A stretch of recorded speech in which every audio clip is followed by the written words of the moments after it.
43-28. Coming up then is the final Pool A clash between the Trans-Tasman neighbours, New Zealand and Australia.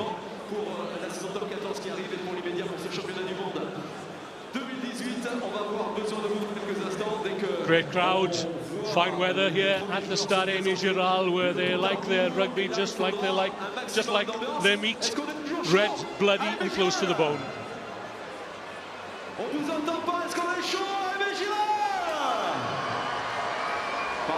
Great atmosphere engendered here at the Stade Aimé Giral in front of a 10,000 crowd.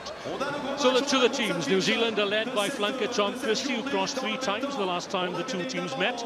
His starting 15 showing 7 changes from that which defeated Wales over the weekend. 3 in the forward unit. Hooker Thomas, Prop Mafilio and Lock Akauola Laula keep the shirt, as does centre Scott Gregory, with influential wing Caleb Clark and scrum half Jay Renton making their first starts. Coach Jason Gilmore has named a full-strength Australian side, bringing Queensland Reds trio Hamish Stewart, Harry Hawkins and Jordan Petaya straight into the starting lineup, having flown into Perpignan earlier this week. Tate McDermott retains the starting half-back berth, having made an impact against Japan at the weekend. Positional changes see Michael Wood drop back to the back row, Angus Blythe moves across from 5 to 4, and McTaggart from the left to the right wing.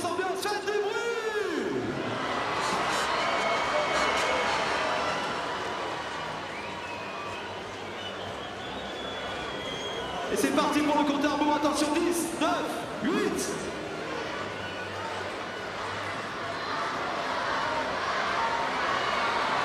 C'est parti. The age-old rivalry continues here then at the under-20 level, with John Christie leading out New Zealand and Tate McDermott, the scrum half, leading out Australia. And alongside me, Wyn Griffith, is former international, Scottish international, scrum half Rory Lawson. Rory, this promises to be one heck of a battle. Good evening, Wyn. Yes, it's a mouth-watering encounter between two top teams, fierce rivals, and New Zealand in a very strong position to go through on top of the group. But Australia, the junior Wallabies, will have something to say about that. They've brought in reinforcements in the shape of Harry Hawkins in the second row, Hamish Stewart a fly half, and Jordan Petaya on that left wing. He's an imposing figure in the back line, speed, physicality and skill, but it's going to take a monumental effort in from the men in gold to be able to overcome last year's champions, led by the brilliant Tom Christie on the open side flank. That is the tallest man in the competition, Harry Hawkins, at 2 meters 5. Jason Gilmore, the Australian coach, has addressed certain issues that contributed to his team's defeat at the Oceania Championship, as the two teams then line up for their respective anthems. Huge anticipation here at the Aimé Giral in Perpignan. Now stand up for the national anthems. Mesdames et messieurs, merci de vous lever pour les hymnes nationaux. Tout d'abord, en l'honneur de l'équipe de Nouvelle-Zélande, in honor of the team of New Zealand, God defend New Zealand.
God defend New Zealand and now advance Australia fair.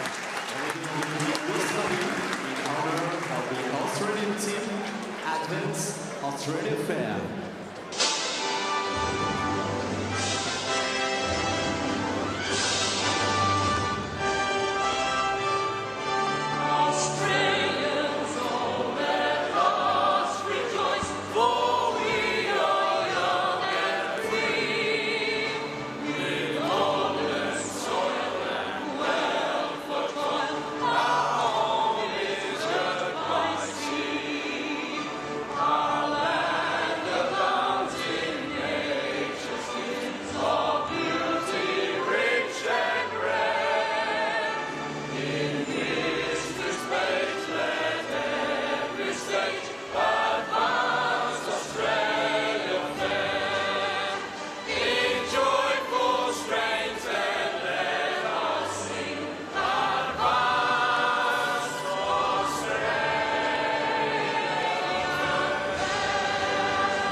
Proud moment for young junior Wallabies and junior All Blacks alike. And how many times have we heard those two anthems ring around our national stadiums? But this is the under-20 version of the age-old competition and rivalry. And now the junior Wallabies will face the New Zealand haka, led by the flank forward, Waimana Riedlinger-Kappa.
The blood-curdling cultural challenge, as we meant to call it these days, led by the flanker Waimana Riedlinger-Kappa, much appreciated by the crowd, and you could tell by the faces of some of the Wallabies as well that they are up for that cultural challenge, Rory. Firstly, Win, what a crowd it is that have turned out here in Perpignan at the Stade Aimé Giral tonight. They are anticipating this encounter to be no holds barred. Two teams who will go after each other. Fierce rivalry, a lot of history to it. And let me tell you, the Wallabies will be as fired up facing that haka as the men in the black jerseys are doing it. So that is the New Zealand side, just to recap there. And Australia, as I mentioned earlier, Rory, have brought in 3 star players straight from the Queensland Reds. It was feared that they might be held back. The Queensland Reds have had the benefit of their inclusion in recent games, but here they are. Yeah, and Harry Hawkins in that number 5 jersey, 6'9" tall, a Queensland Red, player with experience in Super Rugby so far this season. He's got a huge future ahead of him, but my goodness, he's got his work cut out up front. He's going to dominate the line out, but he must bring physicality and give the likes of Hamish Stewart in that number 10 jersey the opportunity to get front football. Had a word with referee Carl Dixon earlier on today, and he was saying how he was looking forward to this one. The former London Harlequins scrum half It's great to see former players taking up the whistle. He'll need eyes in the back of his head for this one, I warrant, because the temperature has ratcheted up a few degrees. As the first probing kick downfield finds Vilimoni Koroy, already a sevens specialist for the All Black Sevens.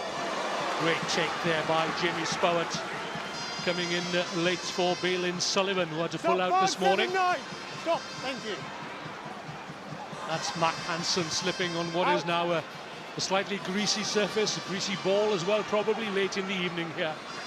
Spowett, the man from the Tasman area, versatile back out of King's College, Auckland, takes the ball up through the hands, then it goes. That's Devon Flanders from Hawke's Bay, the captain, Tom Christie.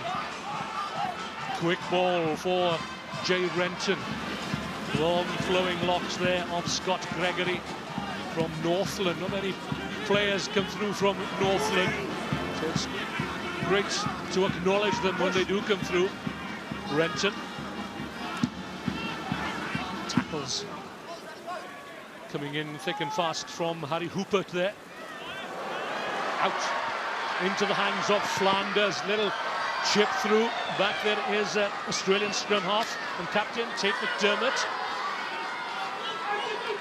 Does well to lay it back, but New Zealand come through. The power of the New Zealand forwards, forcing the ball backwards, but the try has been claimed.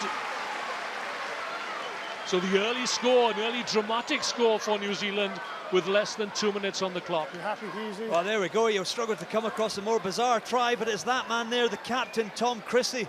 He seems to be the nemesis of this Australian under-20 side, but you see, causing havoc at the breakdown, his fight beyond the ball. There he is, just regathering.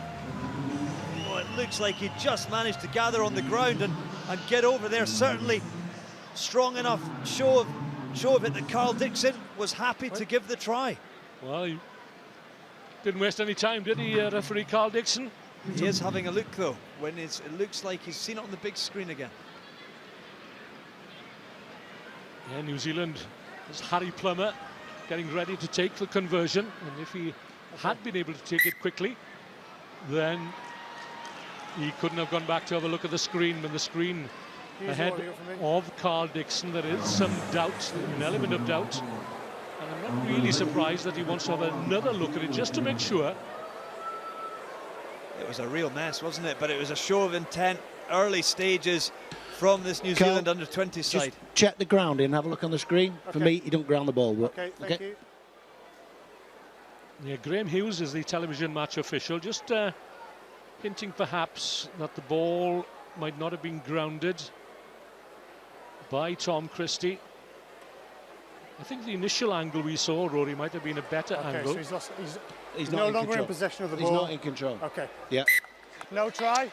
No try then. Try denied. It was going to be a knock on goal first, then it was a knock on. Dixon a little premature. Down, black ball. Can you?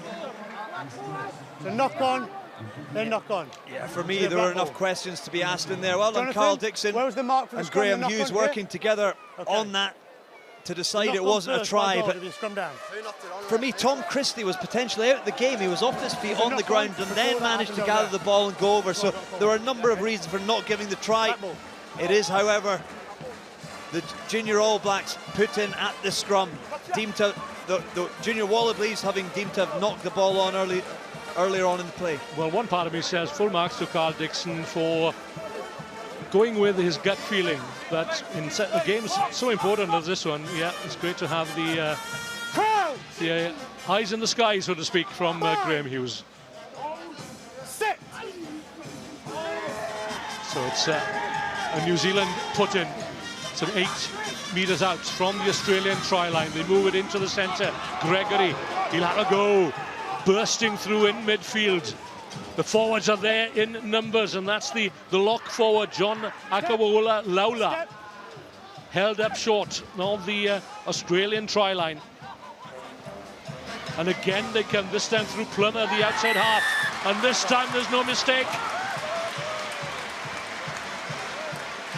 Dotted down beyond the try line, and Carl Dixon, the referee, on the spot toward the 5-pointer.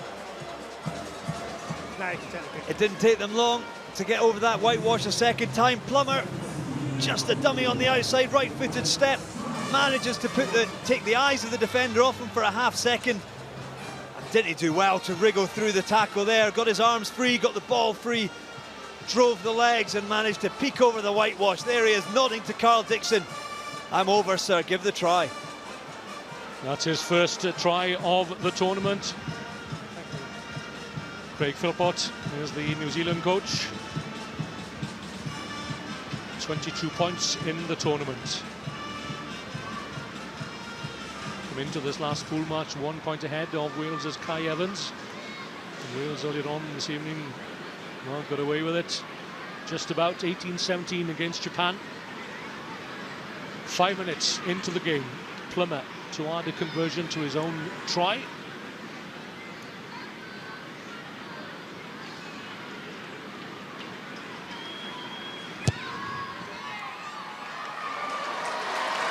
Straight and true from the junior All Blacks outside half. And New Zealand take an early 7-0 lead. Dream start for New Zealand. You just see here the finish from Plummer again. Just managed to offset the left winger, Jordan Pitaya, the man who's come in from the Reds.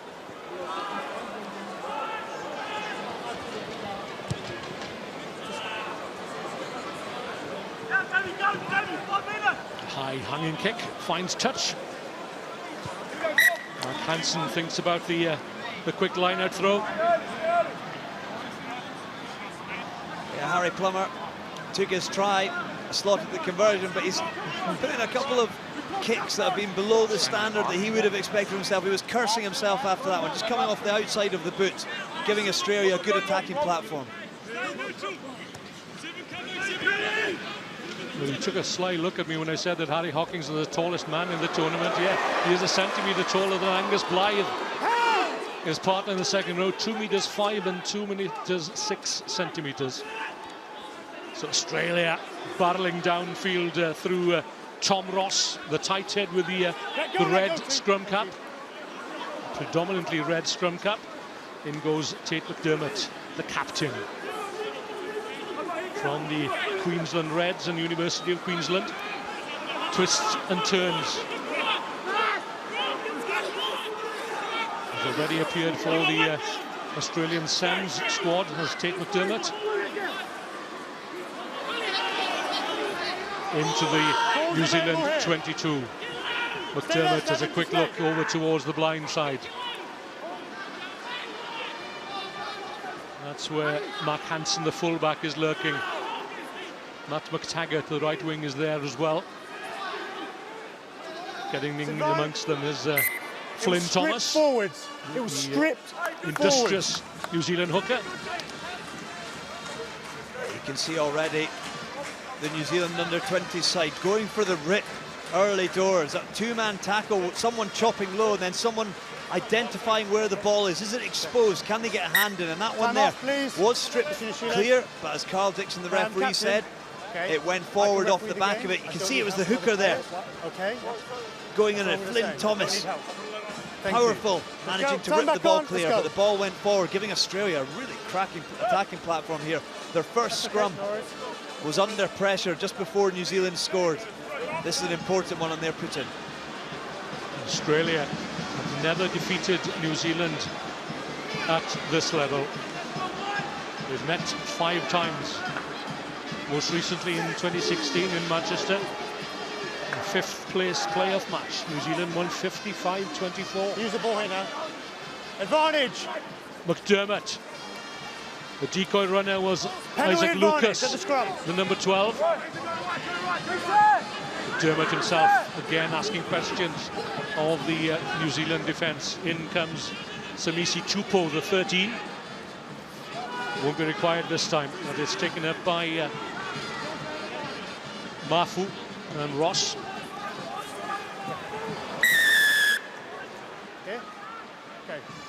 Carl Dixon was still playing advantage against number 1. Rob Cobb, the New Zealand loosehead, on the advice of Egon Seconds, the assistant referee in the far side.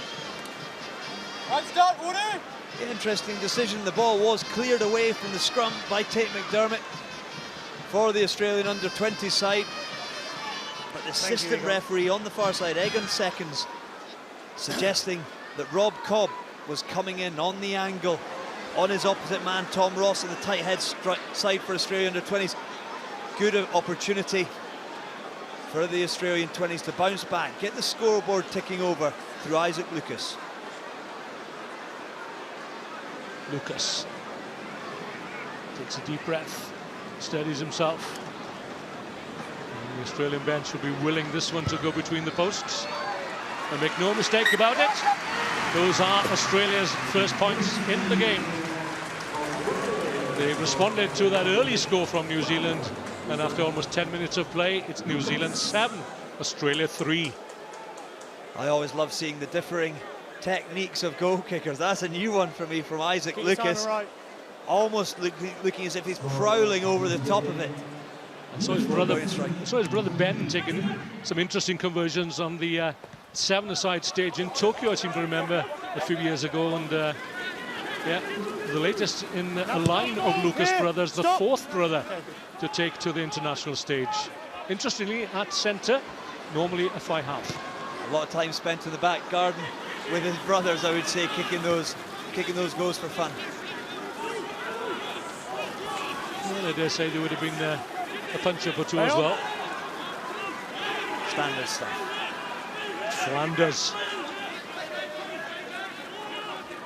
Strong, powerful number 8 from Hawke's Bay.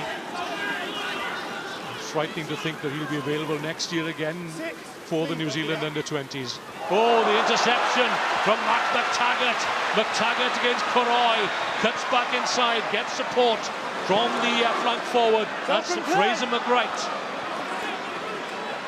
And New Zealand hurry back in defence as Australia come again through Michael Wood. The lock forward turned back row forward for this match.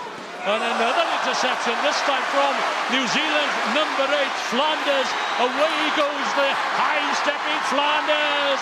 Over he goes for New Zealand's second try. But it could so well have been Australia's score, but for Koroi rushing back in defence to prevent McTaggart from making headway. Defence is the new attack. Here you go, this is the second one. Flanders latching onto the ball from Hamish Stewart, the Australian 20s fly half. He had the pace to finish it off. There we go, jumping out of line, Flanders, identifying the miss pass coming. The ball's in the air a little bit too long, but he anticipated it, got off the line, finished it off, but it could have been so different if it hadn't been for Vilimone Koroi in the number 15 jersey for the New Zealand under-20 side. He's got experience in New Zealand 7s. He did a sweeper roll there and did incredibly well to stop Matt McTaggart from sweeping away. And New Zealand pounce on an opportunity, as they're so well known for doing, and extend their lead. So Plummer steadies himself for another conversion attempt. That try has sent a buzz around the Aimé Giral.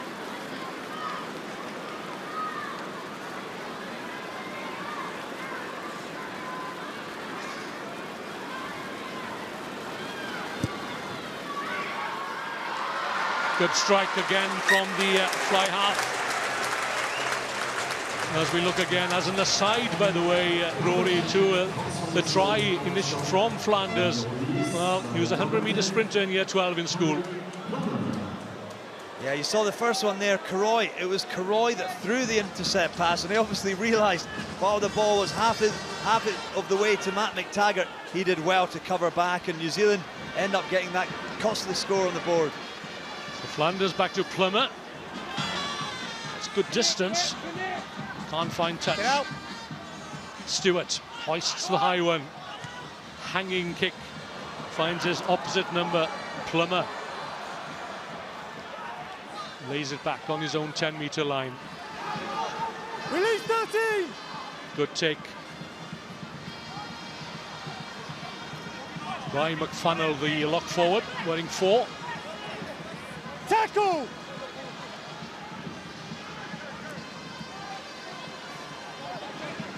Just like New Zealand posted 67 points against Japan first time out. They defeated Wales by 42 points to 10. And they're in full flow here. Jamie Spowett. Your second man in. The ruck had formed, you've done that. Your second man in. Yeah, the ruck had been formed. The ruck had formed, second man. This New Zealand under-20 side are showing a lot of class already in the early exchanges. Just look how comfortable they are. There's your tight head prop. Tavita Mafileo on the ball. Just comfortable, ball in hand, out the back of a runner on his outside, into back behind. Wide passes, left hand, right hand. It's just the basic skills that these New Zealand teams, whether it's the 20s or the senior team or the 7s team, just seem to be just a notch above the rest. Showing great maturity, the reigning champions, New Zealand, won the tournament in Georgia 12 months ago. Heavy defeats for England. It was the biggest deficit there's ever been in the final, wasn't it? And my goodness, they were so impressive.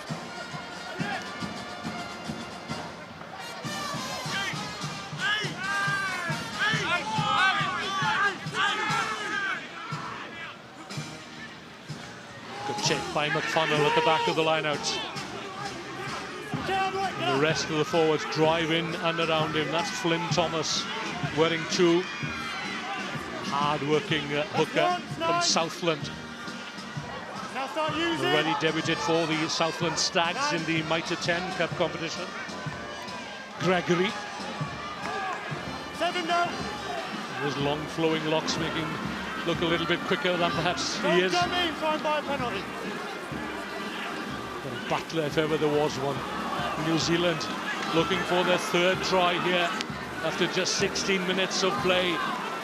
Rolling forward, and here they come again through the flanker, Riedlinger Kappa, out onto the open side, where Billy Proctor fumbles. Koroy's up from fullback. He's got Spowett out wide on the right. Taken up again by the forwards, and Australia have it all to do here to defend their line. Referee Dixon right on the spot. Can they get the ball down? Held up, but they'll come back for the penalty. The power of New Zealand, Rory. Lads. Whoa, lads. A little bit of niggle. No more. Yeah, you touched on it, when the power, the accuracy, they'll be disappointed not to take the opportunity, but you just see the fight there of Christie in the tackle to get beyond it. It was actually Hamish Stewart, the fly half, did very well to get underneath, but just keep an eye out. When you watch this New Zealand under-20 side in possession of the ball carrier into contact, watch the accuracy of their 1 or 2 clearing men that go in there. That gives them the front foot ball, the speed of ball to be able to build the attack. It's the composure on the ball off the back of it, and it all starts at the set piece. The line out, Flynn Thomas, to use a darts analogy, double top. He hit Lachlan McVannell at the back of the line out, double top. Driving line out, wasn't perfect, but they looked after the ball. Hit, gets them on the front foot. They look after possession, and then they eventually force a mistake, a disciplinary mistake from the Australian under-20s, and give themselves another opportunity at 3 points. Well, you just mentioned double top, Rory. This for a bullseye from in front to the posts. Plummer steps up. And the flags are in the air as New Zealand extend their lead. They're out to 17 points against that solitary penalty. What a sky that is. We've had the thunderstorm, the obligatory daily thunderstorm, about 3 or 4 hours ago. And there's a storm coming in from the South Sea Islands at the moment from the direction of New Zealand.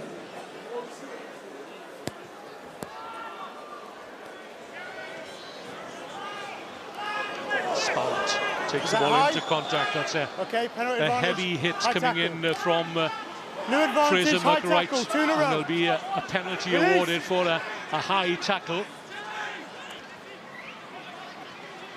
Gregory shovels it out to Croy. That's a deft little kick from the fullback. A little too heavy-footed perhaps, but they will come back for that penalty. I've got 2 in a row, so I'll ask the question. Captain, I've got a high tackle over there and I've got a high tackle over here. Which one would you like? Which So penalty? question being asked. You want there or here? Yeah. Take your pick of the high tackles. Okay. High tackle. Let's keep him down, please. Yeah, Tom Christie choosing to give his kicker a slightly better angle. You saw that one, first one from Pataya. Second one there, Harry Hawkins just not dropping the hip height. And it's something that these players have to be careful of. There were 3 players from round 2 who have ended up getting 6-week suspensions, reduced to 3, but that takes them out of the tournament. And of course, they are trialling the high tackle warning system, whereby if you run straight and tall into the tackle and tackle the man high, then you're on the warning. 2 warnings and you're out of the game for the next game. This is John Akawula Laula.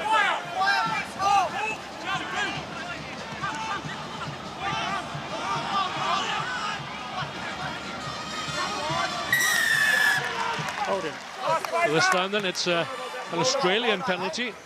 Great to hear the band in the background, as you would expect on a French rugby ground, and they're certainly entering into the spirit of this competition and of this match in particular. There we go. Scavenger Fraser McRate over the top there, exposing a rare lack of accuracy from the New Zealand under-20s clearer. I didn't actually see who it went in, but McRate was straight over the top of the ball, painted the right picture for Carl Dixon to give a penalty. And this has been an opportunity that the Australian under-20 side have been waiting for and looking forward for. There he is, straight over the top of the ball. The 2 tacklers either side. It was hooker Ifitusi Ma'afu coming out of there. He just bought a half-second of time for McRate to get over it, win his side a penalty. Good attacking platform. To the back it goes. Australia drive forward. Looking to get his hands on ball. That's Efi Ma'afu, the hooker. Injured his shoulder against Japan last time out, but no ill effects to date. He doesn't have to release him, it's a maul. Taken in. New Zealand straight through the middle. Do well straight through the middle, said Carl Dixon, and that was John Akawula Laula. Okay, this way. Time off. Yeah, good defensive set. They're fighting through. You heard Carl Dixon say he's come through the middle, he's come through the middle. He saw him looking up at the referee there, and when it goes to ground, he doesn't have to release.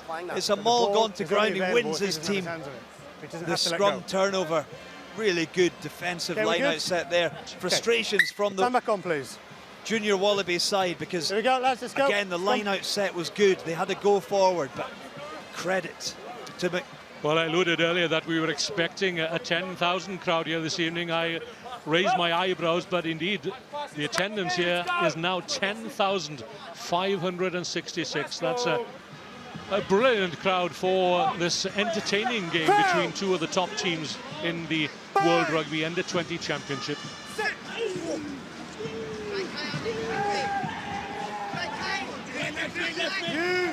Australia looking to shove New Zealand off the ball, and that's a tough ask at any level. It is indeed. You look at the Australian 20 side now, really important. They just try and build some possession and camp themselves up in this New Zealand under-20 side half. They're already 3 scores to the good, so it is really important that they start building 2 scores to the good. Really start getting themselves back into this game, even if it is just 3 points.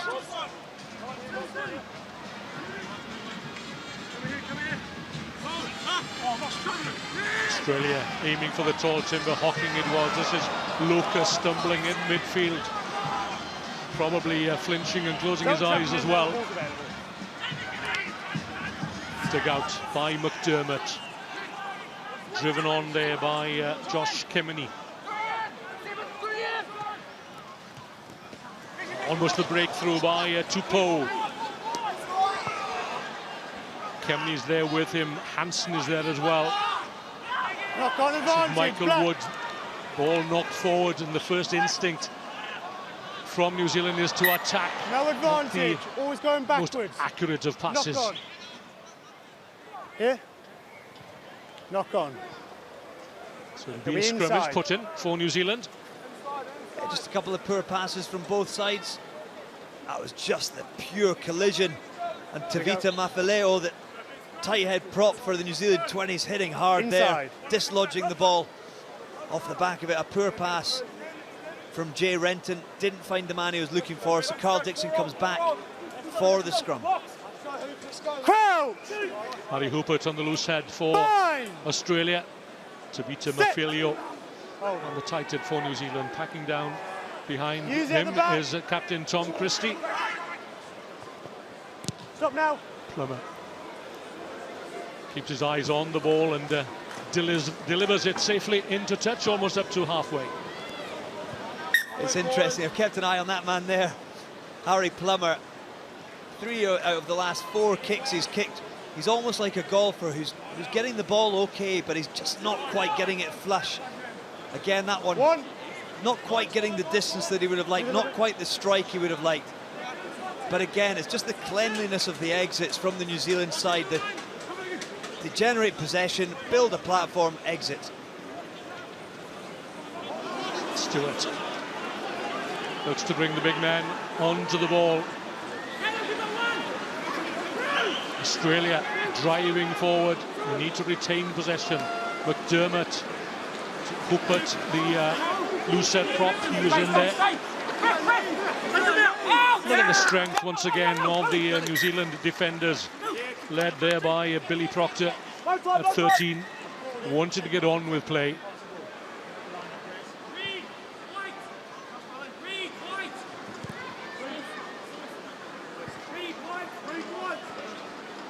Hansen. Yeah, you look, Caleb Clark initially got a hold of his man and Proctor helped him drive Mac Hansen out of play into touch.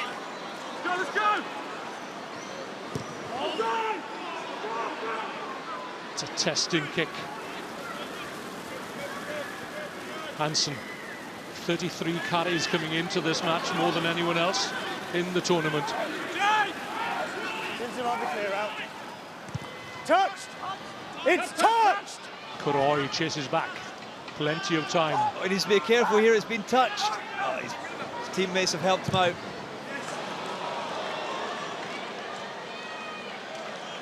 He's looking back in field and Plummer just has a wry look in his direction. Yeah, I think his teammates had to help him out, understanding that because it had been touched by a New Zealand 20s player, if he had touched it down, it would have been a scrum 5 to Australia. As it is, it wasn't his best clearance kick, so the platform is still there for the Australian 20s to build an attack now. So Australia opt for the abbreviated line out. Hawkins climbs high. As soon as his feet touched the ground, though, New Zealand were there. Australia on the front foot into McDermott's hands. Lucas opens the door, this time for Tupou, and the tackling is solid again. No panic from the New Zealand under 20s. Knock on, come back. I tell you, there might have been a little bit of panic. If Tupou had managed to keep a hold of it, he's looked dangerous. A couple of occasions he's almost got through, but just lost possession on that occasion there. I didn't see if it was a defensive hand or if it was just the moisture on the ball that maybe dislodged it, but good stuff from McDermott, getting the ball out. Oh, it was just a hand in there. I think it was possibly Plummer that just managed to get a hand into it. It was Scott Gregory, the number 12 jersey. Distinctive hairdo with a swept back ponytail. Yeah, late call up into this squad. Scott Gregory, ex-Whangarei Boys High School student. It's a great shot from Australia, turning the New Zealand scrum, but safely again into the hands of Plummer, just about finding touch. Taken quickly by Jordan Petaya to Hansen, the fullback. Can't get away though from the tackle. Neat little poke through from Stewart. This is good stuff from Australia. Excellent stuff. The try is claimed by Fraser McRae, and that's just what Australia needed, turning the pressure into points. what a bounce back, but my goodness, does it show how accurate and how clinical you have to be to break down this New Zealand under-20 side. And it's the combination of the two Queenslanders who's come in. There's Hamish Stewart nudging the ball through beautifully. It sits up for Pataya, who looks on his inside. Fraser McRae is there to gather it and dive over in the corner. Did well to finish it. That's a beautiful touch. Hamish Stewart, he would have been on the end of it. But as it is, it's Fraser McRae, the man who won a turnover for his side just moments ago, is there to finish off in the corner with a powerful and strong finish under the pressure of Karoy. An intuitive support there from the flank forward, just what you'd expect from a top-class wing forward, Fraser McRae. Absolutely, and a timely score for the Australian under-20s brings them right back into this contest. So Lucas from the near touchline. Unorthodox style, it has to be said. Just pulls it to the left of the upright, but Australia have their first try. Yeah, pure class. That one there from Pataya to be able to free his hands and understand he was under pressure from the covering defender. Could have taken an extra yard, been tackled, but as it was, the ball was no sooner in his hands that he had offloaded on his shoulder. McRae in to finish it off. Classy stuff. Well, Stewart and Pataya initially were made unavailable by the Queensland Reds, but they answered the call and landed in Perpignan earlier this week, straight into the starting lineup. And Stewart and Pataya leading to that score from Fraser McRae, the wing forward. I touched on Harry Plummer and the fact he hadn't struck a couple of his kicks out of hand all that well. That one he caught flush, but too flush. It's gone out on the full. And Australia starting to build a bit of momentum here. 10 minutes to go to halftime. Championship moments. Any other score gets them back within a score. That's what they'll be focusing on here. Just build possession, build territory, start squeezing the New Zealand 20s and see how they react.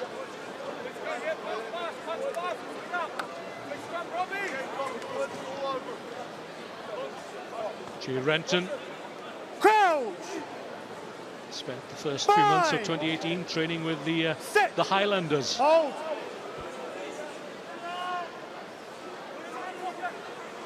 Take Dermot. Also, the reset, both of you. Don't need help, thank you.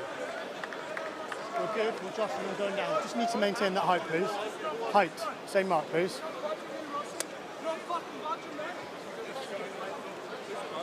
Great competition with that scrum half berth with Ryan Lonergan. So Carl Dixon calls for a reset.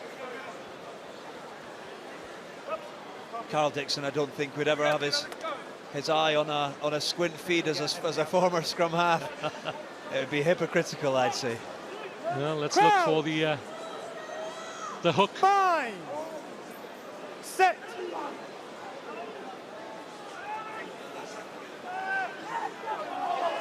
A little off centre, I think, with the halfway line dividing the two sets of forwards. That's a keenly fought contest between the two sets of forwards, isn't it? And that'll have given the Australians huge confidence. It really has. You can sense it, the energy.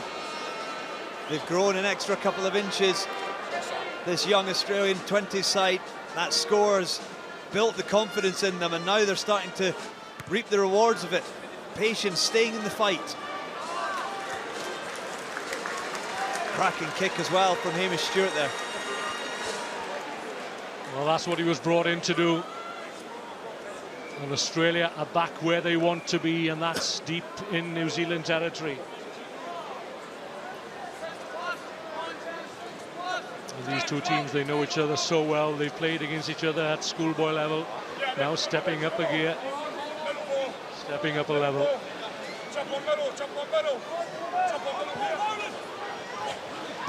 Hawkins had to reach for that one. That's once backwards. 6 feet 9 inches tall he may be. Get the net. Mafu shielding the ball again, driving forward. Australia looking good here, looking strong. There's no one on the narrow side at the moment. Mafu still has it. Now it's on its way. Out again to Tupou, the centre. Back to strength. Was that a high tackle, says referee Dixon. Play on for the meantime. Number 7. Kicking the ball in the ruck. Was it high? Not for the high tackle, Okay, but perfect. kicking the ball in the ruck. Anyway. Yeah, Tom Christie, Scrum. really physical 7, on high that tackle open first, side. then kicking the ball through the ruck. You hear Carl Dixon telling Scrum. him it was a high tackle initially and then kicking the ball through the ruck. Okay, perfect. Let's make sure we keep off the neck and the maul. Thank you. Here we go. Yeah, there it goes. One of the laws brought in this season, of course, you can no longer kick the ball out the ruck.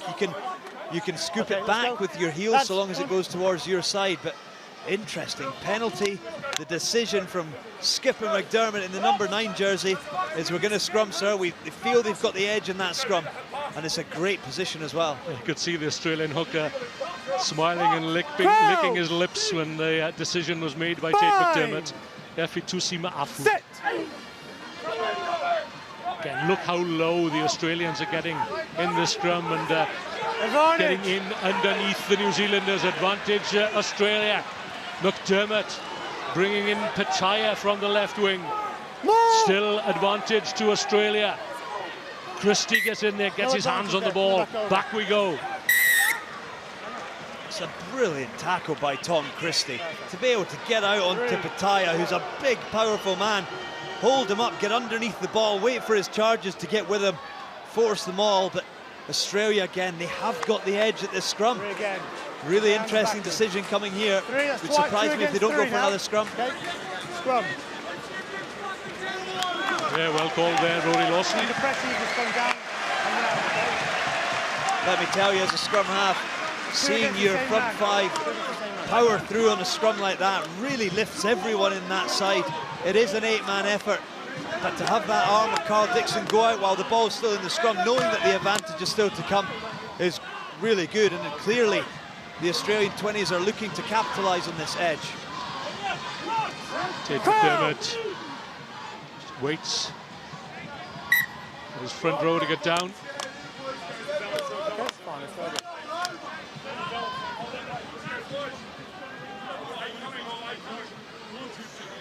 Australia with 7 changes coming into this game. Hasn't disrupted them one bit. Jason Gilmore is their coach with a cap. 5. Set.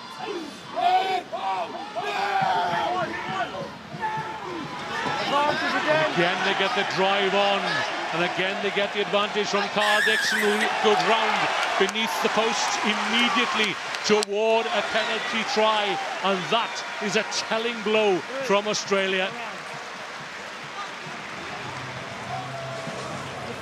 We saw the class, we saw the genius of Hamish Stewart and Pataya to set up the score by McRae, but here's the power. Here's the edge that the under-20s Australian side feel that they have.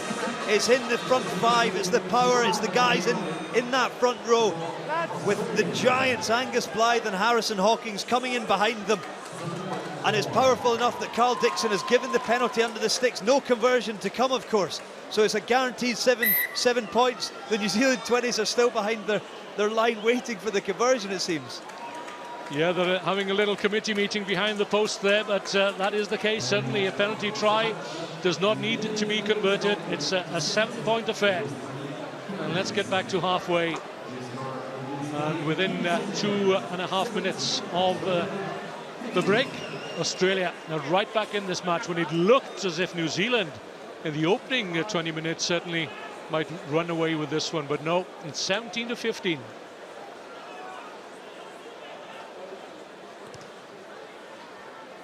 So whilst all that was happening, there's been a yellow card dispatched to New Zealand's tight head prop, Tavita Mafileo. So they'll be down to 14 men rather, for the next 10 minutes. Remaining minutes on the opening half. And the first 8 minutes of the second, a chance, an opportunity for Australia to gain further advantage. Hansen sends it way downfield. Gregory's back there, but he can't prevent the ball from going into touch. Into Plummer. Good angle. Well, the first mistake from the Australian captain, Tate McDermott. Oh, he'll be annoyed with himself, as indeed will this man. Couldn't hold the pressure to Vita Mafileo. Yeah, he's the guy who's been punished for the pack. Ultimately, it's a yellow card under pressure. Here you see the skipper of the Australian under-20s, Tate McDermott. He takes 99 out of 100 of those, but he just took his eye off that one. Focused on the oncoming defender, who was still a long way away from him. So we need a prop to come on. And on comes Kaliopasi Uluila Kepa for Riedlinger Kappa.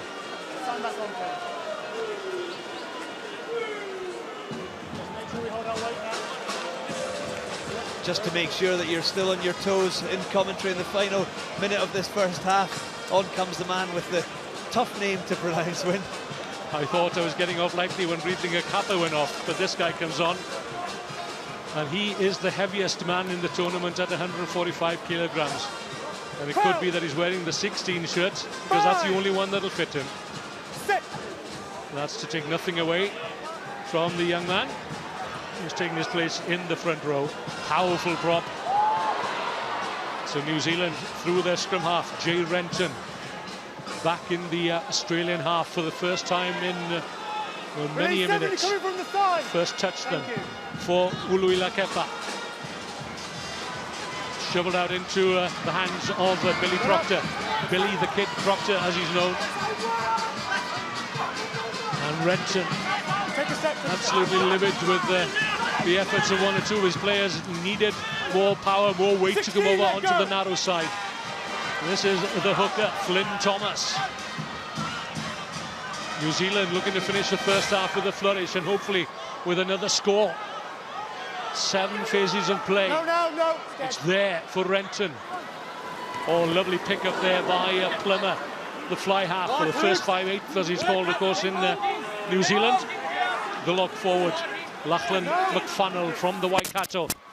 Lovely step back inside from Caleb Clark. Hardly seen any of the ball as Caleb Clark starting his first match in the tournament. Complete, and you got up. You must release the ball. Not releasing, so Australia will put this one into touch and go into the sheds. So if you can, yeah, okay. Good tackle from Lucas.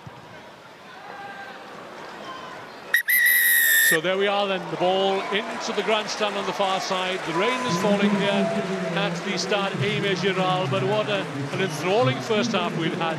New Zealand going out to a 17-3 advantage, but being pegged back by Australia. Well taken try in the corner, and a penalty try means that Australia just trailed by 2 at the break and by 17-15.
Step.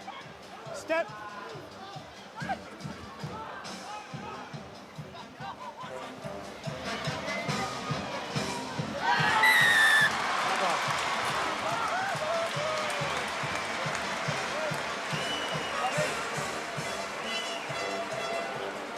Step.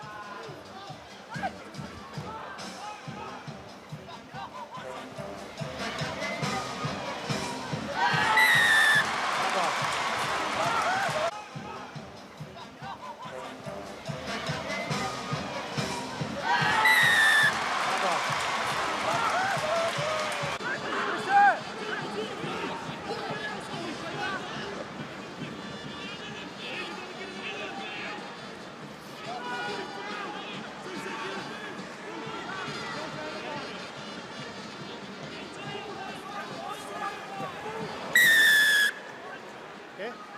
Okay. Right, start, Woody!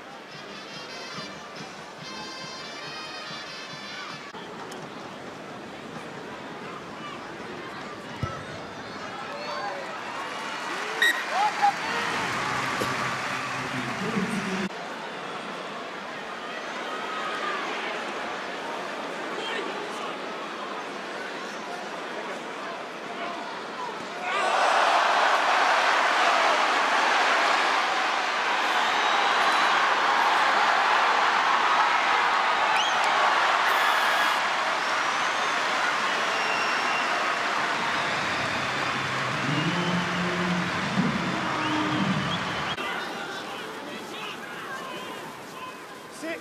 Please don't do that.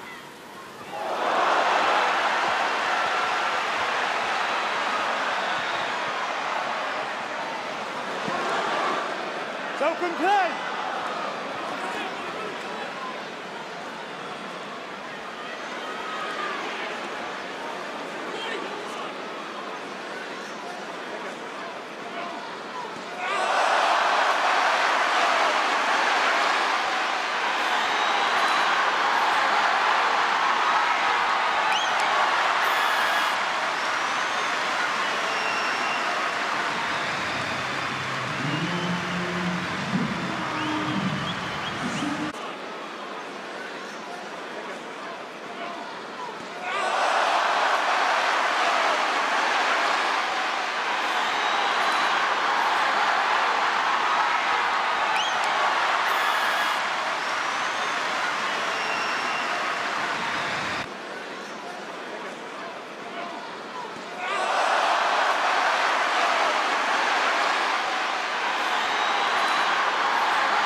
Slow it down. Offside. Scrum. Scrum.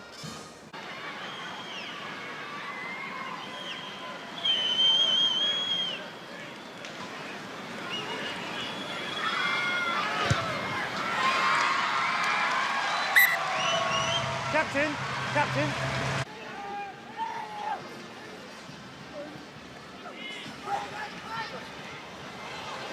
Hold now. Play on.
Welcome back to the Stade Aimé Giral here in Perpignan for the second half of the match between New Zealand under-20s and Australian under-20s. And when it looked as if New Zealand might run away with this match, then Australia pulled together and clawed their way back into the match. And they're looking good at the moment for their 15 points, 2 points adrift of New Zealand in what has been an enthralling contest in the opening half, Rory Lawson. Yeah, it really has. It looked like the New Zealand under-20s were going to get out the blocks quick and continue to build that score, but my goodness, the character within the Australian 20 side to bounce back. A really classy try from their open side. Fraser McRae, created by a combination of Hamish Stewart and Jordan Pataya, has got them right back into this contest. Carl Dixon blows the whistle to kick off the second half, taken by Plummer. The New Zealand outside half finds good touch just beyond his own 10-metre line. We've had a little shower of rain. I think it's still falling here at the Stade Aimé Giral. I hope that doesn't literally put a damper on the proceedings. I think it'll make the ball a little bit slippery, a little bit more slippery, but at the same time, both these sides look to play rugby. Let's remember also that the Australian under-20s have 15 players, New Zealand under-20s just have 14. Tevita Mafaleo sin-binned after the penalty try was given just before half-time.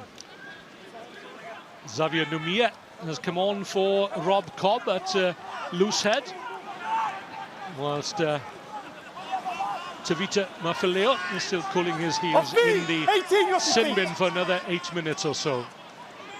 So Australia looking again to peg New Zealand back into their own 22. That's a little too leaden-footed perhaps from Australia.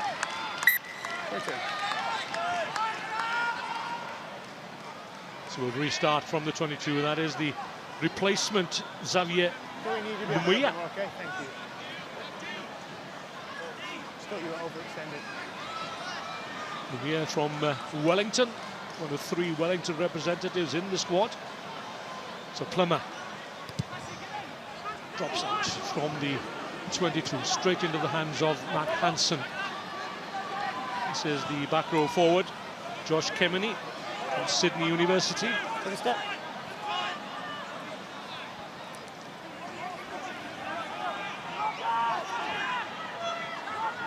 McDermott to the corner of his eye there, he spotted a half gap. The probing Tate McDermott, the Australian captain. Good drive, good leg drive. Takes play almost up to the 22. There's a New Zealander down. I think it's the lock forward, Akawula Laula. Strong arms of Caleb Clark. With Tom Christie, the only survivors of the championship-winning squad of 2017. Renton to Lucas. It's a well-placed kick in behind Vilimoni Karoy and takes play up to within 5 metres of the New Zealand try line. Time off, please. Yeah, one of the benefits of having a second playmaker in that number 12 jersey, Lucas just saw Karoy step up out of line, nudged it through, nicely weighted kick, bouncing into touch, and again, looking to build this Australian 20s territory battle. That was the break there, the half break initially. McDermott picking out the biggest man on the pitch. You scrum halves tend to do that, don't you? Yeah, absolutely. It looked like he had gobbled him up at one stage, but McDermott managed to fight beyond it, made 8-10 metres, got Australia on the front foot, and deft little touch from Isaac Lucas managing to get the ball in behind New Zealand 20s, and they'll look to pressure this line out with their two absolute giants in the second row. So off comes Akua Laula, and he will be replaced by the man wearing 19, and that's Will Tucker. Okay, perfect. Okay, time back on, please. Gold! Gold! Gold! Important to get the communication right. Will Tucker straight into this line out. Yeah, Tucker follows in the footsteps of his older brother James in the 2014 New Zealand squad. Tall, rangy lock. It has to be a penalty, surely. Climbing on the shoulder of Angus Blythe there. Dangerous play, a little bit of back chat as well. That's never recommended. No, and it's fine lines. Harry Hawkins certainly had something to say about it. He said he had knocked the ball out of the hand of Lachlan McFannel. Carl Dixon disagreed, marched him back 10 metres. Gives Plummer an opportunity to get an extra few metres onto his kick. An easy escape for New Zealand under 20s. And a quick word there from referee Dixon to the Australian captain. Must be careful here. Might have to take greater sanctions next time. Standing at the back there is Mafu, the hooker. He's in the scrum half position for Australia, waiting for the charge that will inevitably come from Caleb Clark. His first real touch of the ball on the left wing for New Zealand. He's recovered from appendicitis as Caleb Clark to make his first start here in France. Stewart takes the hit, the late hit from Tucker. Anything there, Hughes in the late? Okay, thank you. Might have to have another look at that one just to satisfy himself, Carl Dixon. Thomas, the hooker. Tucker straight into the action. Perfect, thank you. Gregory, all action inside centre. Just loses the ball forward in contact. It was fine. A little bit scrappy there. You just see here the carry there. Don't worry, we had a look. The ball is slippery, but Scott Gregory just got to look after that ball a little bit better. It was the collision with his arm that dislodged it. Let's go, lads. Extra focus on just ball retention when the ball is as slippery as it is. Your arm's slippery, the ball's slippery. It's actually probably better if there would be a bit of mud or grit on it to give you that grip. On that occasion there, though, Gregory dislodged. Australia breathe again. So New Zealand within a minute of getting back to the full complement of 15. Mafileo stepped off the naughty boys chair. Pass up. I'll come back.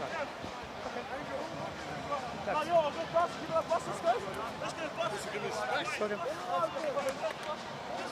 Same mark. Thanks, Mum. Thanks, Dad. Stand up. On the wrist of the replacement prop, Xavier Numia. Oh, shit. There's a load of banter in that front row, isn't there? A lot of chat. Some people won't like it, but part of the game, the gamesmanship within there, planting little seeds in Carl Dixon's head as to who's got the upper hand, who's got the edge. Is it banter or is it sledging? You've been closer to scrum action than I have. Feet. Bring your feet up.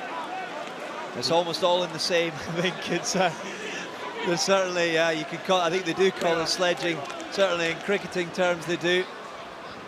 There's some great one-liners that have come out of that game, and I'm sure there's a few in that front row. The dark arts, but a fair bit of chatting amongst it as well. Well, this game finally poised 7 minutes into the second half. Just the 2 points separating the teams. Back on comes Mafileo. Back on also is Riedlinger Kappa, who had to give way to make room for an experienced front row forward. Okay, perfect, let's go. Time back on. Mafileo scored a charge down try against Wales. So the lumbering figure of Uluya Lakepa departs for the time being. Lucas went straight into the pincer movement on the 22, but he's done well. Sets it up once again. As Australia go looking for a third try in this match, which will give them the lead for the first time. Certainly looking good here. Tupou, he's the man most likely to. Almost burst through on more than one occasion in the opening 40 minutes. Carried on. Great lines, doesn't he, Tupou? Certainly does. There's Tom Ross, I think it was. The tight head. Neat little slip out the back door from Riedlinger Kappa. Stripped back by Yellow. It was stripped back by Yellow. Renton to Christie, to Karoya from fullback. Over the head of Hansen, plenty of time for the fullback to pick his spot. Stop! 6! Thank you. Taken quickly by New Zealand. Gregory will return the compliment. He's put in a high one. Lucas, well tackled by Karoy. Once again, Lucas is equal to the task. Oh, now stop! This time is Stewart looking for a handling mistake, perhaps, in the slippery conditions here at the Aimé Giral. As Jimmy Spowett sets off.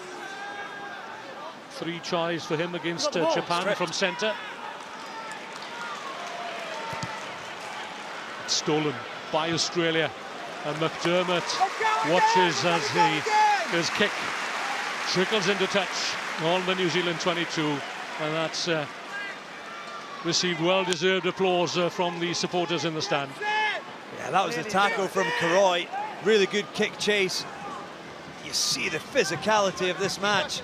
Big shots coming in. You in? 10. But it was actually Blythe, Angus Blythe, the number 4 for the Australian under-20 side, who got the turnover, managed to get them this territory. New Zealand looking for Tucker in the shortened line-out and finding him. Ball is not out. Round the chest. A big hit coming in from Kemeny on Devon Flanders, the New Zealand number 8. Thank you. Good. Well taken by McTaggart. Now then, where's Hansen going? Takes the tackle. Australia come again through Ma'afu, the hooker. To the narrow side it goes again. A little poke through from Stewart. Just keeping New Zealand on their toes and on the defensive. The 10,500 crowd in here are really enjoying this. They're enjoying the physicality, they're enjoying the big hits as they are the shows of skill within this game. The French supporters, I think, would like to see more scrums. Well, that's what we see in the top 14, certainly. Over the top it goes. A missed throw. No, it's all right. I just thought about his head. Just a precautionary blast of the whistle. There's no worries, they're both going for the ball. If I've got anything else to look at, usually just let me know, please. But it's going to be a scrum, and it'll be a goal ball in possession. I understand you're rolling, and I agree. Both players back on their feet immediately. There's no foul play. It's a rugby collision, as I suspected. There's a feel-good factor around the Stade Giral at the moment, with the local side Perpignan back up into the top 14. My mistake. And that feel-good factor is rubbing off onto the audience Your here. ball. You're in possession. Enjoying this tight contest. the next score could well be crucial. Sorry, what's that? Time off, Well, please. referee Carl Time off. Dixon. 12 black. 12 black. Rugby collision, two players sliding in on this greasy surface, going for the ball. There was a collision. It looked like it might have been a little bit high, but ultimately it's a rugby collision. Well refereed. He got it initially wrong by giving the scrum to the Australian under-20s when Harry Plummer was in possession. But I think Graham Hughes maybe had a word to say. It was New Zealand under-20s who were in possession, their scrum, and he got it right in the end. Good decision. So a replacement on for New Zealand at centre. In comes Caleb Trask for Scott Gregory. 5, 6. So still waiting for the first score of this second half. We've had 12 minutes. And a rare mistake from the young man on the left wing for Australia. That's Jordan Petaya. Certainly one to watch and has the potential as a future Wallaby. Joined the Queensland Reds pre-season squad while still only 17 years of age. One of the youngest members of this junior Wallaby squad. Yeah, and there's the handling errors just creeping in. This game's really fine lines between success and failure, and ultimately Australia, 8 handling errors. It is slippery, it is greasy, it's very difficult to handle. That one there, Petaya would have been disappointed. Did really well initially with footballing skills, then just lifted his head, took his eye off the ball. Mr. Rick Dixon was just about to raise his hand, but the advantage is there for New Zealand. Advantage at the scrum. Christie takes the ball into contact. Just to remind you, New Zealand, if they win this match, all they need is a point, then they qualify from Pool A as pool leaders. Australia need a win and deny New Zealand a point of any kind to go through as pool leaders. Really interesting contest at scrum time, isn't it? Come down. Australia, for all money, had the edge in the first half. Under That pressure, scrum he's just there, gone down. New Zealand under-20s, I think it was penalty given against Tom Ross, just going down under the pressure Points. of Xavier Numia on the loose head side Under for the pressure. New Zealand under-20s. Sets up an opportunity for Plummer to go at goal and just try and extend the lead away from that 2-point lead they have at the moment. Well, John Akawawula Laula has clearly passed the head injury assessment. No indication that's why he left the field earlier on, but he's ready to come back. That's why you got the reward. Yeah, It'll be interesting to see who actually does depart. That's okay, don't say sorry. It's Will Tucker who came on. So this thing. Harry Plummer. For the first points in this second period.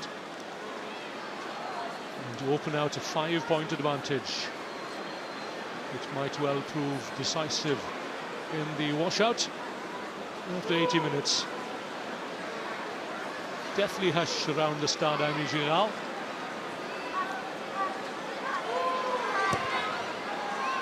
Sends it straight and true between the posts and takes New Zealand out to a 5-point advantage. New Zealand lead 20-15 as Will Tucker will come off and John Akawawula Laula will come back on. 19. Got 19 on the field. Well, this tournament has certainly grabbed the imagination of the local supporters, the local rugby fraternity here in Perpignan.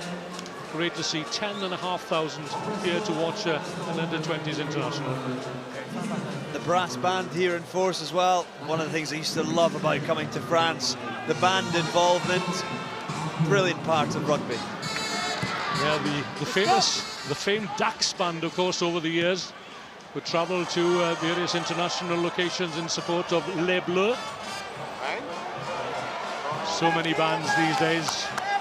It's great that they frequent the games and add to the atmosphere, especially on the rarefied atmosphere as we have here tonight at the Aimé Giral, the Bear Pit as it's known.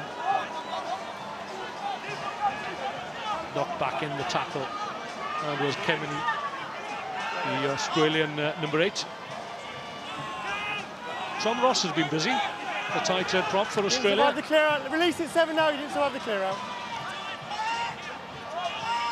Dug out by McDermott, safely into the hands of Hamill Stewart. He's found a gap between the New Zealand right wing Spowett and Kuroi.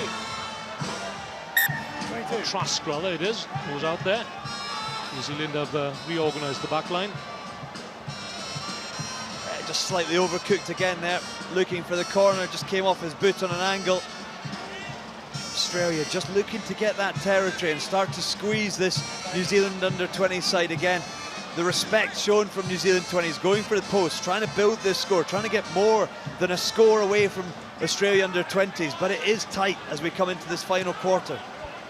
Hansen delivers to Kemeny, takes the direct route straight into the arms of the New Zealand defence. Oh, lovely hands from the lock forward, Hawkins, 2 meters 6 centimeters tall. Australia take play right out onto the far side. Hawkins again turns, lays it back. 2 men on the Australian ball carrier each time. It has to be a penalty, surely. Now then, what will Australia's decision be here? No attempt to roll away. Good carry again by Efe Ma'afu. The powerful little hooker on the charge there, just won that yard beyond the collision, forced New Zealand to encroach at the breakdown and wins his side a penalty. The chance to hit back immediately with another 3 points.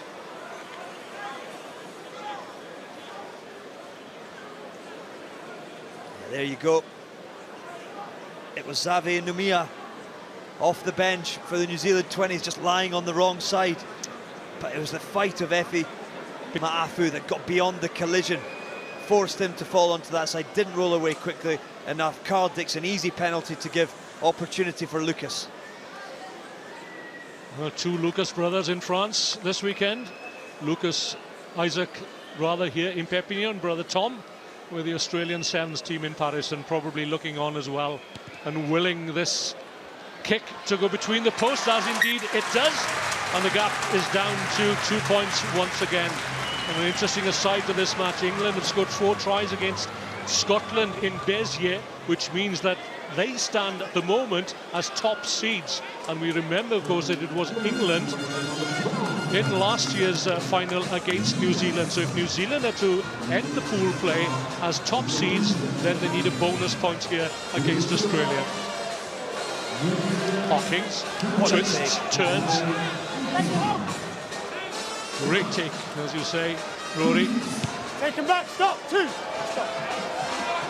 That's a mighty kick downfield. It's left for Caleb Trask. Oh, great play, and that's the hooker, the prop, the loose head prop, Harry Houpert. That's the tight head prop, Tom Ross. Strong pass in the end. It found Jordan Petaya, but sadly for him, he knocked it forward. Harry Houpert, what right do you have to be in there? But boy, did he do well. This was the Kuroi again. You just see he targets the ball with his shoulder. But there's Houpert on the charge, latching onto the kick of Caleb Trask in behind. He was in that middle ground. 20-metre charge from the loose head prop. Absolutely in his element. And the crowd are gripped, aren't they? Man from Queensland and the Brothers Club in Queensland, Harry Houpert, certainly one to watch. And mark his card here as an agile and mobile prop. Grew up on a wheat farm outside of Dalby in Australia and still returns home to help with the annual harvest. He reaped his reward there, didn't he? I don't think this is any measure of the quality of play that we're seeing tonight. Just to keep the flies away, I think, Rory. Or the midges, I should say. They'll soon settle. I've got no issues at all with the Mexican wave while waiting for a scrum to set. The New Zealand 20s will be focusing hard on getting a good strike move, good platform to build on here. Listen, they're going across. It's some arm wrestle, isn't it, between those two sets of forwards? Yeah, we can move across. Atmosphere building coming into this final quarter. Crowd enjoying the Mexican way, but let me tell you, they've got both eyes on this contest. 20 minutes to go, finely poised, 2-point game, all to play for. Crowd! Fine! Listen, right? Listen.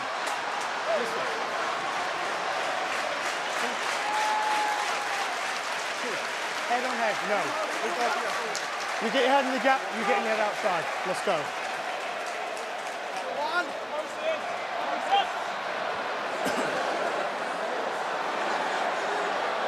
Well, they've got it going now, haven't they, the crowd? Let's see whether we can get this scrum going. Mumia against Ross on this side. Set!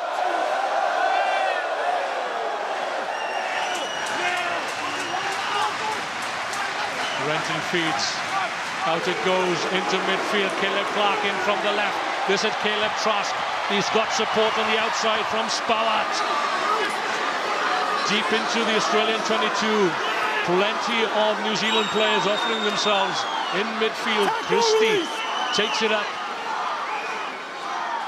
This could be a decisive moment here in this crucial Pool A clash. The final match of Pool A. 2 points the difference into the final quarter. 20 plays 18.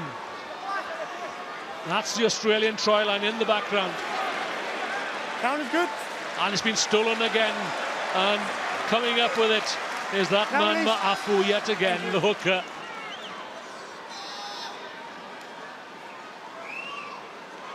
Stop. Safely back into the hands of Stewart, who sends it way downfield. Karoy is the man in the hurry. Back to the man who's represented New Zealand 11 times in the Sevens tournament. Into the wide open spaces. Spowart will go over for what could well prove to be the try that clinches this match for New Zealand. 25 plays 18 with a conversion to come. Brilliant example of counter-attacking play, capitalising on an opportunity. I thought Australia did brilliantly to stop it, but with Vilimoni Karoy at fullback, you cannot take your hand off the pulse for a moment. As it is, quick line out taken, brilliant stuff. He got the ball back, straight back into play, and there's Spowart on his shoulder, making his 4th try of the tournament, having had a hat-trick against Japan, latching onto Karoy's brilliance in standing up defenders, creating space. Spowart in for what could prove to be a crucial score for the New Zealand under-20s. So Plummer to take New Zealand out to 2 scores.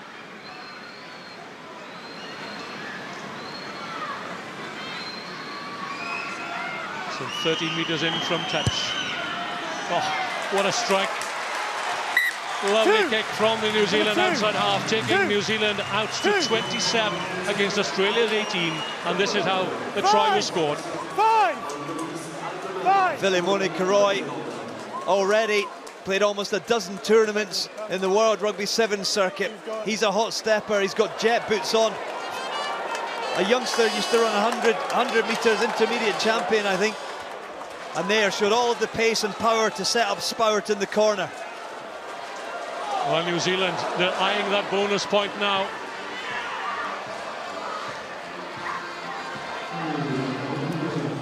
So Malolo comes on for Australia in place of Ma'afu, who we saw just departing, and richly deserving a pat on the head, did the Australian hooker. Yeah, he's been really impressive. He's showed up again and again, carrying. He's hit both of his second roars really well in the line out. Well earned rest. Some comings and goings in the line-out before Thomas had the ball in his hand.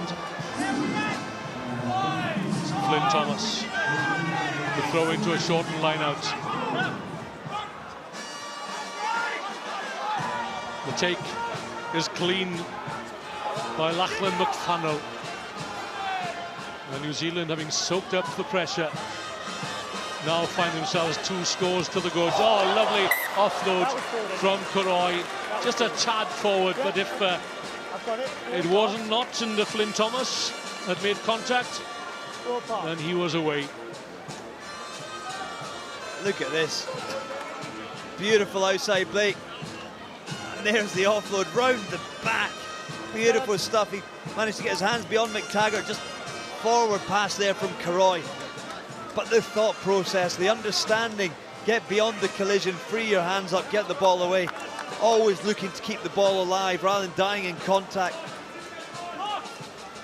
Real ambition for Australia. They have to get themselves back into the game. Even 3 points, get themselves within a score. Really important to get through an attacking set here. Ball starts up the scrum for Australia. They'll get the short arm penalty. Okay. Scrum called. Australia want to tie in those just early before the ball's early in. New Zealand forwards. 9. It's a long time down there. Let's get it in, please. Okay. Go again. Okay. Time off. Stop. 6. 6. 6. Yeah, do you want to move across? Let's move across. So off comes Rilinga Kappa, and on comes Hoskins Sututu.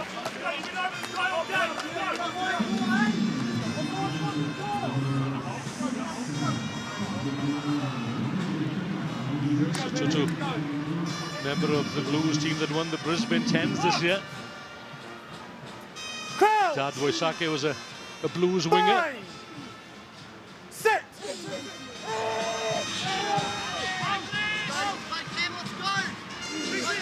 Thomas is up and out of the scrum. So Carl Dixon will ask for a reset. It's a good contest in there, but for For me, Tate McDermott, the scrum half, has to be just demanding a quick strike, get the ball in and away, leave nothing to chance. Carl Dixon's got a lot to look at in there. Yes, he's got his help of his near side assistant referee Egon Seconds on this side, but for me, as a halfback, you just want to try and get the ball in and away, get it into the hands of Hamish Stewart at fly half, try and get the rhythm of the attack going. Australia crabbing into midfield.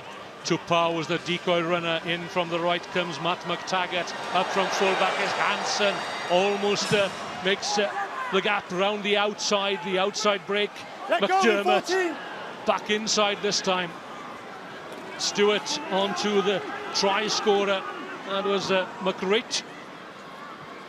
New Zealand organised in defence. The tackle comes through from Devon Flanders.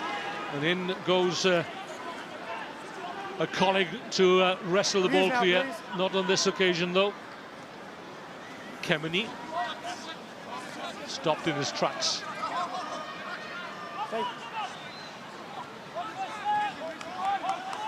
So another goal then from Australia. Stripped backwards, says referee Dixon. Good refereeing. This is Michael Wood. Takes play within some 15 metres of the New Zealand try line. Solid tackle coming in from Billy Proctor on Pitaya. Pressure. 12, yellow goal. I think if that goes into the in-goal area, Pitaya's got a chance to score. You see Wood there, the ball stripped out, but it's backwards from New Zealand rather than it being a knock-on by Wood. He fights beyond, frees the ball up, and it comes out to that far corner. Stewart with a nudge through. I think if that stays in play, Pitaya's round the back of Jamie Spowart on the right wing for New Zealand, and he might dot down as it is. It goes into touch, but New Zealand will be very, very aware of the threat of the 2 lampposts in the Australian second row challenging this line out. So Kemeny's game is over. S.A. Hatangana comes on as his replacement. Well, New Zealand will take the time over this penalty. A little bit of nonsense taking place on the far side between the protagonists amidst the forwards. It's a really tough penalty, but it's the right decision. Harry Hawkins in the number 5 jersey of Australia under-20s going up to compete, but he hooked the inside arm of his opposite man. Ultimately, that's him taking him out in the air. He's not on the ball, therefore it's a penalty, and it's an easy exit for New Zealand. A little bit of a soft penalty. 2, please, goal. 2. There is the man we're talking about, Harrison Hawkins, one of the rising stars of Queensland rugby. So New Zealand into the hands of Sotutu for the first time. And a dynamic go-to player for New Zealand. Let go! 1. The bridge pass right out onto the wing where Flynn Thomas was waiting, and this is Spowett again. Lovely kick. Good intelligent play by Hansen, the fullback. Petaya takes the first tackle from McFunnell. Australia, time is against them, but there is still time. 2 scores needed. New Zealand looking for a 4th try and a bonus point, which will take them through to the semi-finals as top seeds. The high towering kick finds Caleb Trask dodging the tackle there of the replacement, Will Harrison. Good work by the replacement wearing number 23. 10 finds 10. Stewart again lofts the high kick. The plumber, his opposite number, was there and brings it into play to give himself a better angle. This game's going to open up when one side looking to get back into it, the other chasing a bonus. So here we go again, then through Mac Hansen. Number of carries this evening again from the Australian fullback from the ACT Brumbies under-20 squad. Petaya.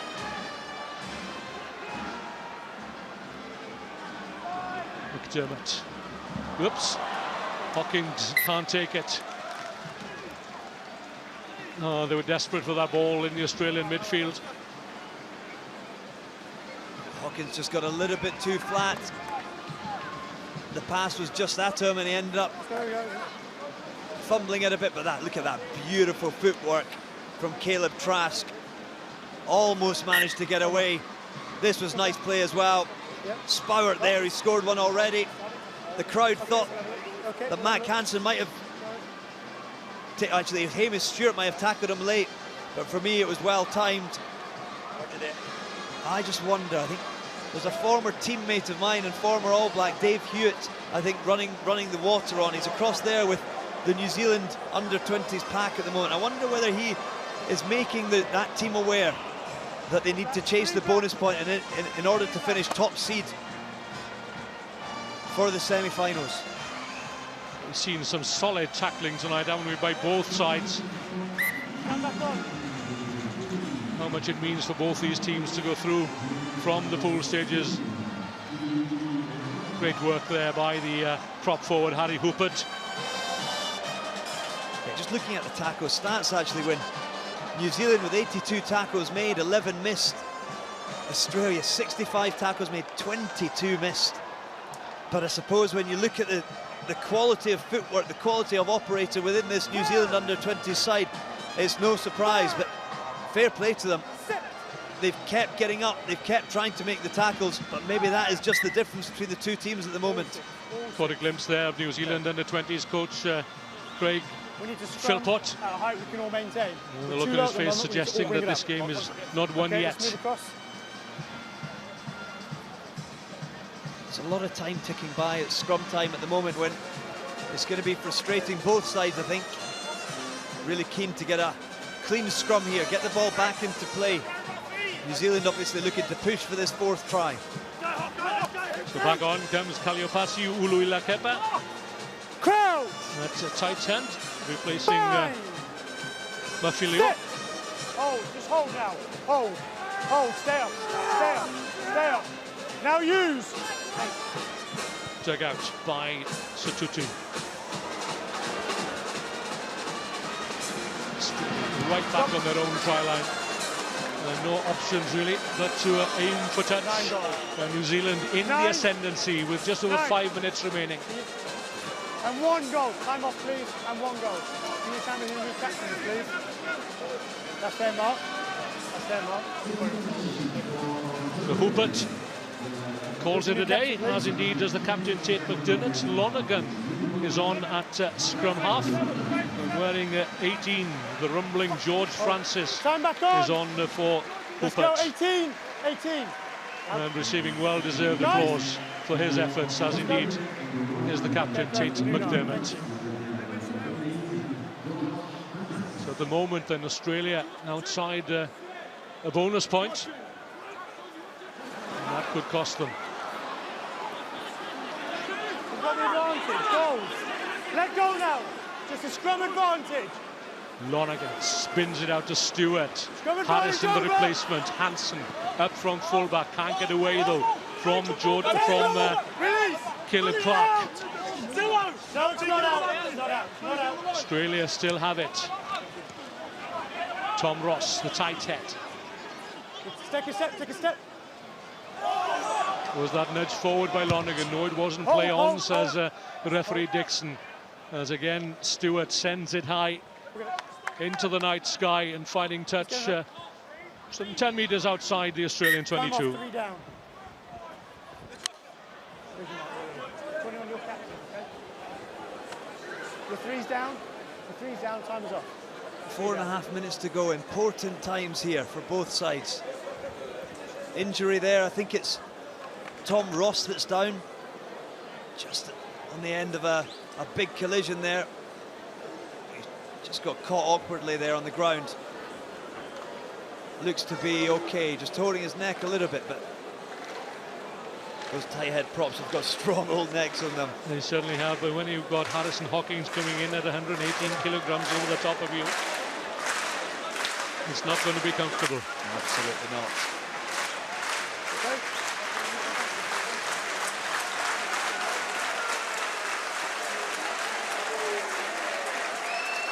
When the French crowd clap their hands, it's not a case of them being impatient. You often find this when a kicker takes the kick, it's encouragement more than anything else. And encouraging perhaps Tom Ross there. Get back on your feet, lad, you've done well.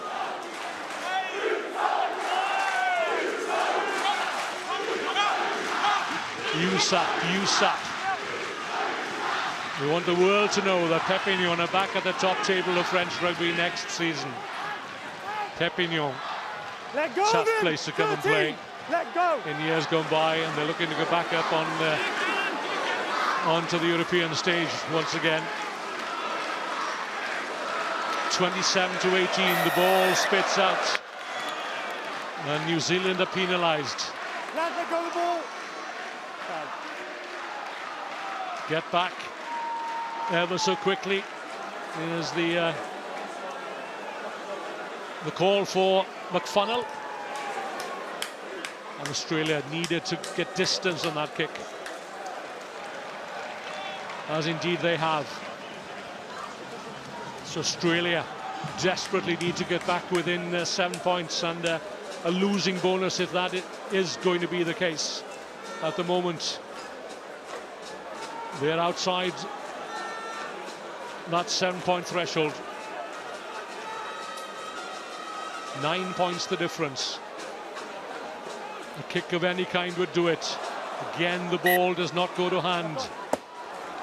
And after all their efforts, Australia still trail New Zealand by 9 points.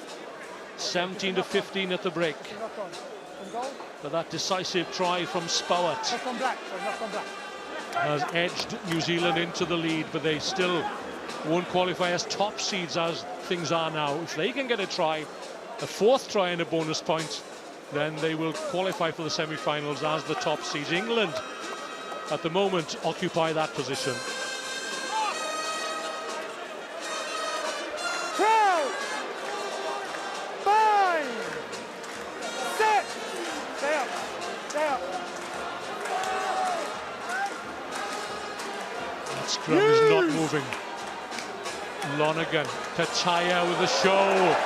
And here he goes. Where's the support? All down inside the New Zealand 22. And Australia will get the penalty. Tom Christie sees yellow. And somebody might see red here. The red mist has descended.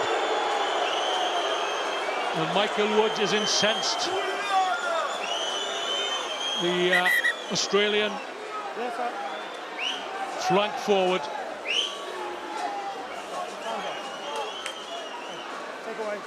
A shake of the head from the New Zealand captain, Tom Christie.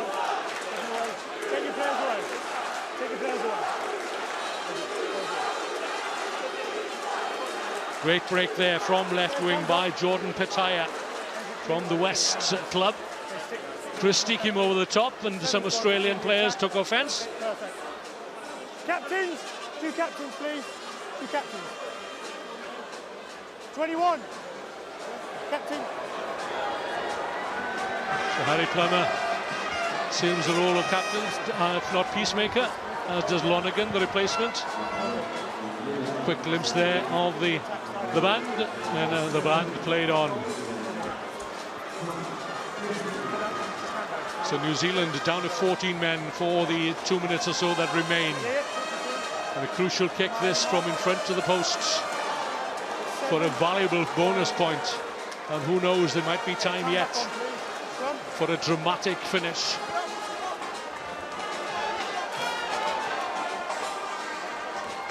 Le Canelus.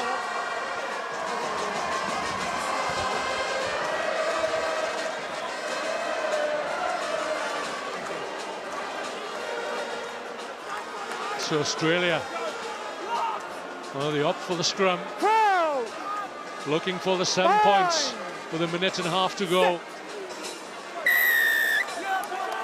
A full penalty, perhaps they're looking for another penalty try. They've already been awarded one by referee Carl Dixon.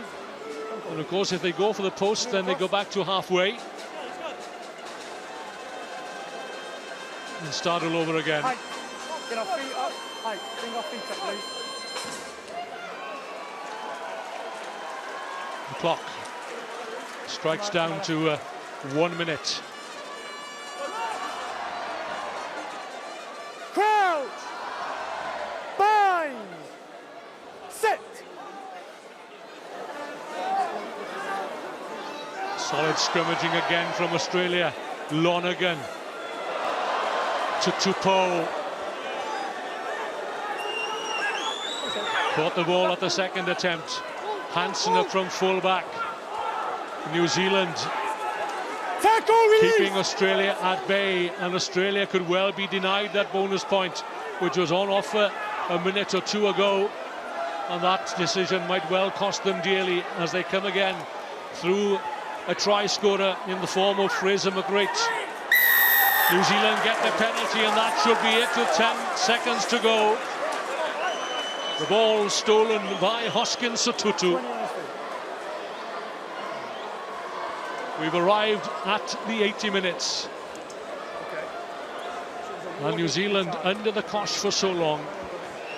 They conjured up a try for the right winger Jamie Spowett, which sees New Zealand through to the Cup semi-finals. The reigning world champions have defeated Australia here at the Stade Aimé Giral by 27 points to 18. But what does that final scoreline tell us about the prospects of Australia? We'll have to wait and see.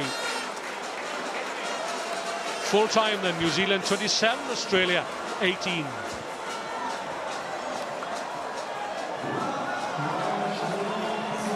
While Australia came into this match full of confidence, 3-star Queensland Red players were flown in earlier this week and certainly made a difference to a side that lost to Wales and saw Japan, lowly Japan, score 3 tries against them.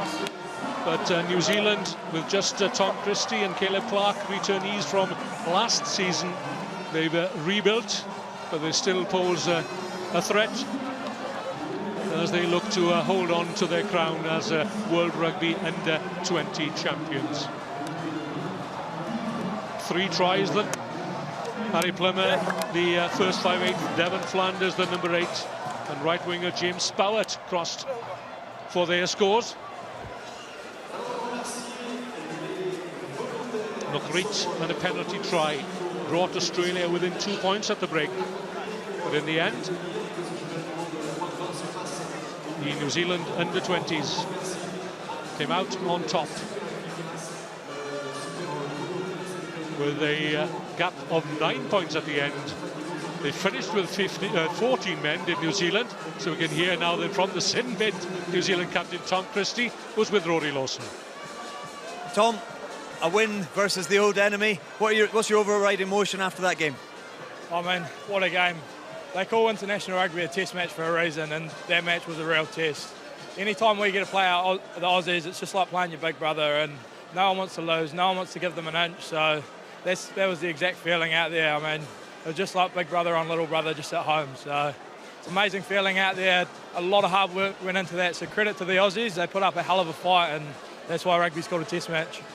And what were the key things that led to your success this evening in your mind? Well, I think Aussie put real good territory pressure on us, and then once we could start to control that territory, things started working for us. So probably one of the key factors was winning that territory battle, and it went both ways. So that's why the match was so interesting. And as it stands, you're due to play France back here in Perpignan in the semi-final. What are your views ahead of playing against the hosts in this terrific ground? I mean, playing against the hosts, what more motivation do you need than that? I mean, it's a semi-final also, so my boys will get up, but I'm sure those French will come at us firing. So we'll look forward to it, and we'll rise to the challenge, but we'll just get this week right and focus on us. Tom, well done tonight. Enjoy your week. Thanks very much. Well, the news has just got out that New Zealand will be back here in Perpignan to face the hosts France. As it stands at this very moment, well, we might have had 10,500 people here tonight, but it'll be a full capacity crowd that will witness that clash should it happen. So let's go down here now then and hear from the vanquished Australian captain, who again is with Rory Lawson pitchside. Tate, you would have come into this Trans-Tasman clash really hoping to turn over the New Zealand under-20s for the first time in history. How proud are you of your team this evening, even though the result didn't go your way? Yeah, look, I can't fault the boys' effort. You know, we put our heart and souls into that match.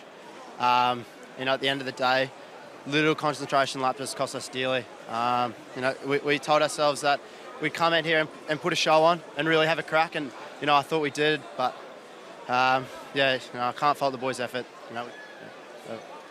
You had the lion's share of possession. You edged the possession stakes. You probably edged the territory stakes a little bit. Could you have done more with possession? And what were the key factors that led to New Zealand just staying ahead? Yeah, look, I think with New Zealand, you know, any error that we made, they capitalised on. You know, little defence errors, intercept passes, etc. But look, we were in that. You know, we lost it, not them. So, look. You've got an extra day's rest ahead of the next round of games. What are the key work-ons going to be between now and your next game to put you in the strongest position to succeed in this tournament? I think definitely we still need to keep building on our defence. You know, that's where we leaked the tries through that channel tonight. You know, through the wide channels, and I think you know, we stay together, we build on what we brought tonight. I think we could turn some heads on this competition. Grab your boys, put the bodies back together, and good luck in the next round. Naturally disappointed Australian captain there, Tate McDermott, with Rory Lawson. But the New Zealanders congratulating themselves on a job well done. They will regroup in preparation for the semi-final stage. They're safe through to the semi-finals, and at the moment, this is how Pool A looks. Let's remind ourselves, New Zealand top that pool with 3 wins out of 3, ahead of Wales with 2 wins out of 3, but 8 points will not be sufficient to see them through to the Cup semi-finals. So Wales just managing to defeat Japan earlier on tonight, but what a game that was between 2 of the big hitters in World Under-20s rugby, New Zealand and Australia.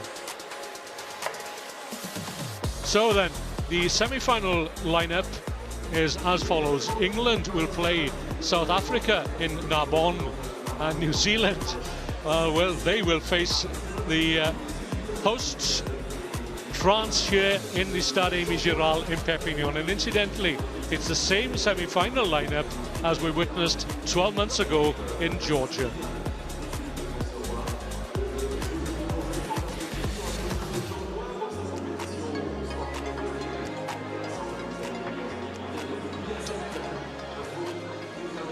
So there we have it then. It's finished here at the Stade Aimé Giral in Perpignan with a victory for New Zealand, the reigning World Under-20 champions, by 27-18. It's been a fantastic evening of rugby once again here at the World Rugby Under-20 Championships. As we look forward to the semi-final stage, we bid you a fond farewell from the Stade Aimé Giral here in Perpignan.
Voilà un match qui vous tient certainement à cœur et qui est terminé, donc on peut vous annoncer le résultat. Et ça se passe bien pour l'équipe de France qui a fait remporter sa troisième victoire en 3 matchs face à une... Advantage, you have advantage at the scrum.